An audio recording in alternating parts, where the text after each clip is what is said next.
Ever wondered why your knuckles crack? It's actually not your bones popping. The sound comes from tiny bubbles of gas bursting in the fluid around your joints.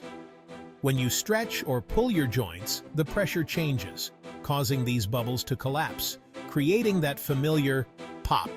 Don't worry though, cracking your knuckles doesn't cause arthritis, but it might annoy your friends.